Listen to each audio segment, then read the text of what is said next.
Hello everyone. So today we will learn yoga as preventive measure for lifestyle, chapter number 3।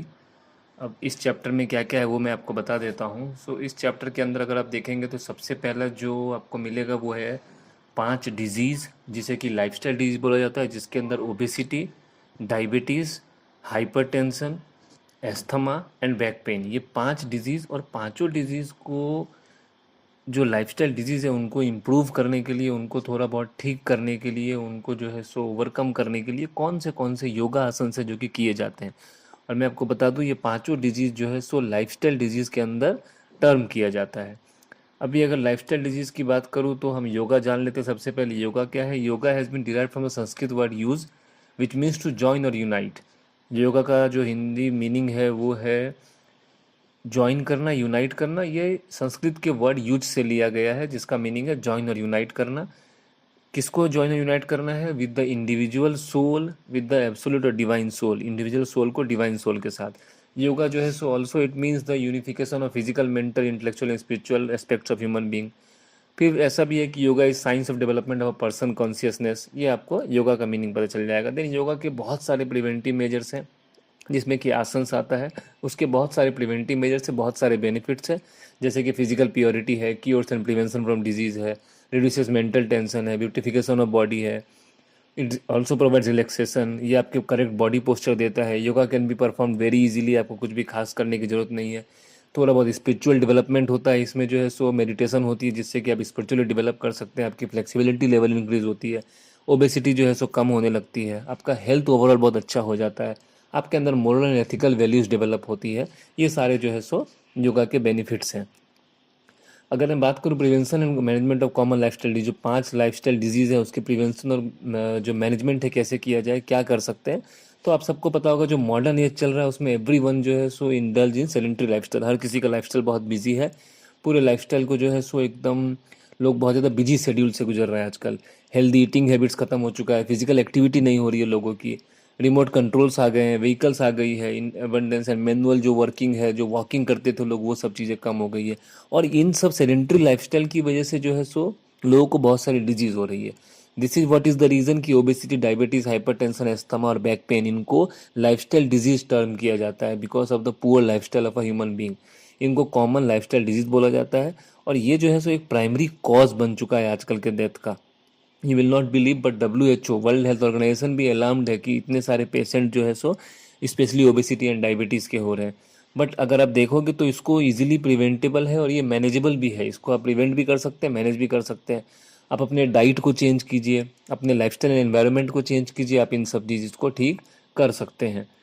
सबसे पहले obesity की बात कर लेते हैं। ओबेसिटी क्या है? Excess accumulation of fat in the human body, जिसकी वजह से वेट बढ़ जाता है। जब भी आपके बॉडी में एक्सेस फैट एक्युमुलेट हो जाता है, जिसकी वजह से आपका वेट इंक्रीज हो जाता है, तो इसे हम ओबेसिटी बोलते हैं।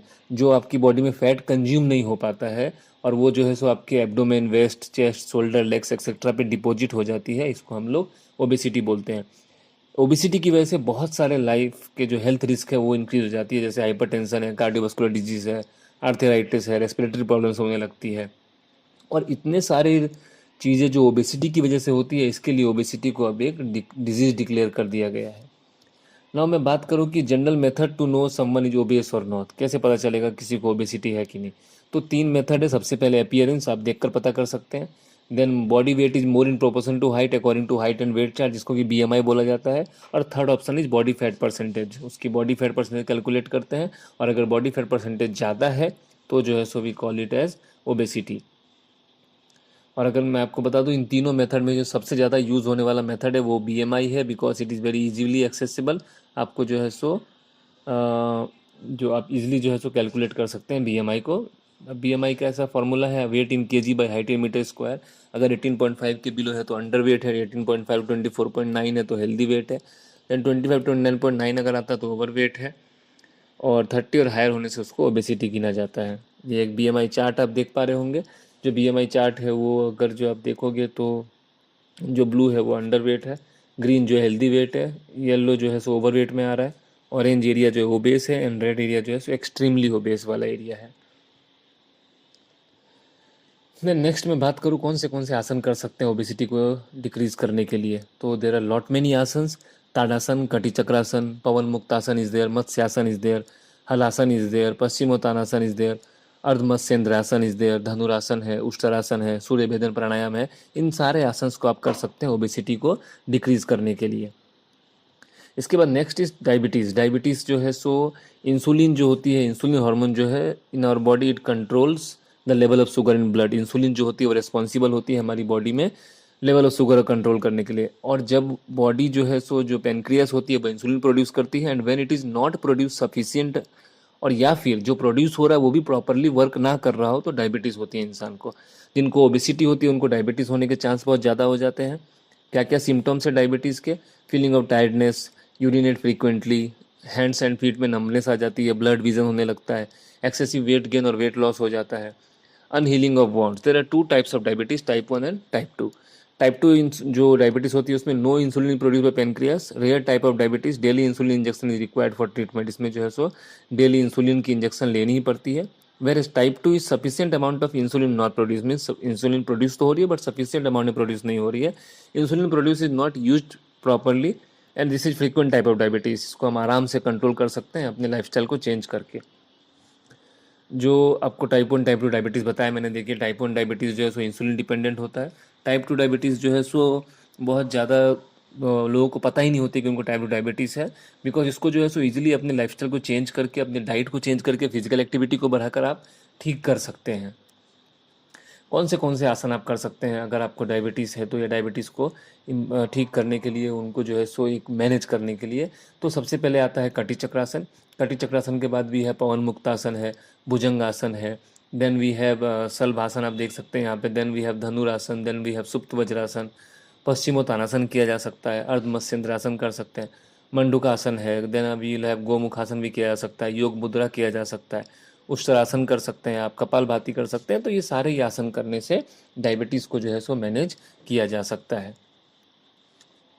उसके बाद अगर मैं आ जाता हूँ एस्थमा पे, एस्थमा जो है सो एक ऐसा कंडीशन है, एस्थमा की कंडीशन में क्या होता है कि in which your airways got narrow. जो एस्थमा होती है उसमें जो है सो आपकी, अगर आप देख पाएंगे तो एयरवेज जो है सो नैरो हो जाती है एंड स्वेल, नैरो होकर जो है स्वेल हो जाती है, और इसमें एक एक्स्ट्रा म्यूकस का लेयर फॉर्म हो जाता है जिसकी वजह से ब्रीदिंग डिफिकल्ट होने लगती है और इंसान को जो है सो ट्रिगर होने लगता है coughing, wheezing and shortness of breathe.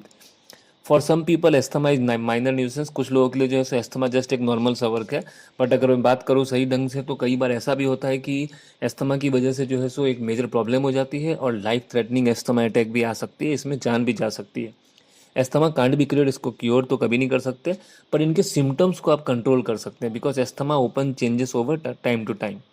It is important that you work with doctor to track and science. आपको डॉक्टर के साथ बात करना चाहिए कि आपको किन किन चीज़ों से एलर्जी है, कौन से टाइम पे आपको इसकी ट्रीटमेंट चाहिए होती है। तो इस हिसाब से आप डॉक्टर से कंसल्ट करके अपने अस्थमा को कंट्रोल कर सकते हैं और बचा सकते हैं खुद को। देन अगर मैं बात करूं कि अस्थमा के सिम्टम्स का, it vary from person to person.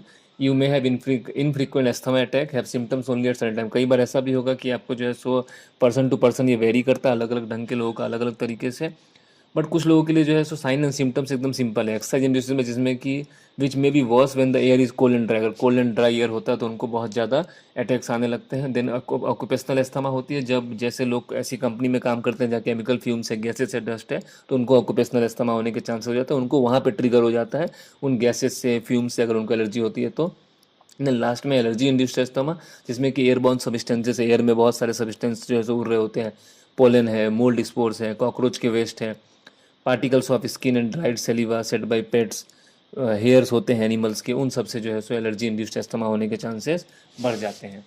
अब एस्थमा के लिए कौन से आसन किया जा सकता है? तो सबसे पहले उस लिस्ट में ताड़ासन आता है, then we have Urdhvahastasana, then we have Uttana Mandukasana, then Bhujangasana किया जा सकता है, धनुरासन कर सकते हैं, देन अस्थमा में उस्तरासन भी किया जा सकता है, वक्रासन भी किया जा सकता है, kapalbhati is a good exercise, then gomukhasana किया जा सकता है, मत्स्यासन भी है, एंड लास्ट में अनुलोम विलोम। ये सारे आसन करके आप एस्थमा को जो है सो रिड्यूस कर सकते हैं, कुछ हद तक कंट्रोल कर सकते हैं। नेक्स्ट हम आ जाते हैं हाइपरटेंशन के ऊपर। Hypertension means increase blood pressure. दो कंपोनेंट्स होते हैं, systolic and diastolic blood pressure, measured in millimetre of mercury, that is mmHg, इसका जो है सो फार्मूला है।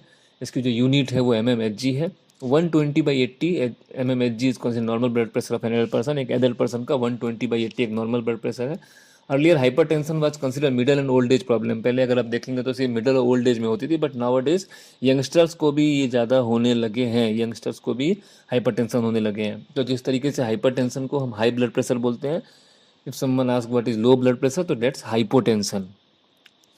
कौन से आसन से आप अस्थमा को रिड्यूस कर सकते हैं? तो अस्थमा को रिड्यूस करने के लिए जो है सो अगेन लॉट मेनी आसन से ताड़ासन किया जा सकता है, आप ताड़ासन कर सकते हैं। कटी चक्रासन भी किया जा सकता है, उत्तान पादासन है, अर्धहलासन है, सरल मत्स्यासन है, गोमुखासन है, उत्तान मंडूकासन कर सकते हैं, आप वक्रासन कर सकते हैं। देन ये है भुजंगासन, मकरासन, शवासन है, नाड़ी शोधन प्राणायाम है एंड शीतली प्राणायाम है। ये दोनों प्राणायाम करके भी जो है सो आप हाइपरटेंशन को रिड्यूस कर सकते हैं। नेक्स्ट भी है बैक पेन, जो कि इस लास्ट डिजीज़ है। तो बैक पेन जो है so very common problem all over the world, बहुत ज़्यादा जो है सो कॉमन प्रॉब्लम है वर्ल्ड में। और ये जो है सो बोन से ऑरिजिनेट होता है, जॉइंट्स और मसल और नर्व तक धीरे धीरे फैलने लगता है। इट कैन बी कर्विकल, थोरिक और लंबर रीजन पे भी ये हो सकते हैं। कई बार कांस्टेंट होता है, कई बार वन प्लेस पे होता है, धीरे धीरे जो है सो आपके आर्म्स, हिप्स और लेग्स तक जो है सो रेडिएट होती है।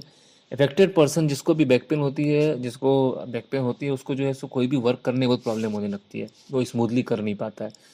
रीज़न फॉर बैक पेन जो है सो may be wrong posture, lack of physical activity हो सकता है, ओवरवेट हो सकता है, एक्सेसिव स्मोकिंग है, लैक ऑफ फ्लेक्सिबिलिटी और अनड्यू स्ट्रेस ऑन बैक। अगर बैक पे ज़्यादा अनड्यू स्ट्रेस रखा जाता है तो भी जो है सो बैक पेन होने के चांसेस बहुत ज़्यादा हद तक बढ़ जाते हैं। बैक पेन को ही आर्थराइटिस बोला जाता है। देन कौन से आसन करने चाहिए अगर बैक पेन को रिड्यूस करना है तो फॉर दैट वी हैव ताड़ासन, ताड़ासन कर सकते हैं आप। देन उसके बाद जो है सो आप ताड़ासन के साथ साथ जो है सो ऊर्ध्वस्थासन किया जा सकता है, अर्धचक्रासन किया जा सकता है, उष्ट्रासन किया जा सकता है, वक्रासन भी आप इसमें कर सकते हैं। देन सरल मत्स्येंद्रासन भी किया जा सकता है, भुजंगासन किया जा सकता है, Gomukhasana is also good yogasana to do for back pain, Bhadrasana किया जा सकता है। Then we have Makarasana and Nadi Shodhana प्राणायाम भी किया जा सकता है बैक पेन को रिड्यूस करने के लिए। सो ये था चैप्टर, मैंने आपको ब्रीफ में पूरा चैप्टर समझा दिया है। पांचों लाइफस्टाइल डिजीज जिसमें कि ओबेसिटी, डायबिटीज़, हाइपरटेंशन, अस्थमा ये आ गई, और उन पांचों डिजीज़ के अंदर कौन से आसन आपको करने चाहिए। अब इसके लिए सबसे इंपॉर्टेंट चीज़ क्या है कि आसन आपको मैंने सारे एक्सप्लेन नहीं किया, because the lot many number of asanas. आपको अगर अच्छी तरीके से चैप्टर को पढ़ना है तो इसमें खास ये करना है कि आप सारे चैप्टर का जो भी डिजीज़ है इसके चैप्टर के अंदर में, पांचों डिजीज, उनके सारे आसन्स को लिस्ट डाउन कर लीजिए। Then list down the common asanas की पांचों में सबसे ज़्यादा कॉमन आसन्स कौन से, उन सारे आसन्स को सबसे पहले याद कर लीजिए। तो in exam if it comes you can easily be able to write कि मैं ये आसन को सबसे पहले लिख लेता हूँ।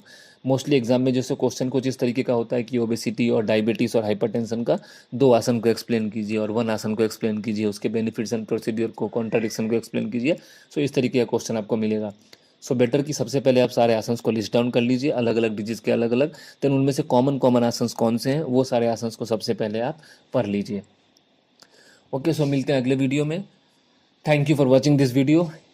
If any suggestion do comment, and our aim is to make physical education easy for everyone. Thank you all of you.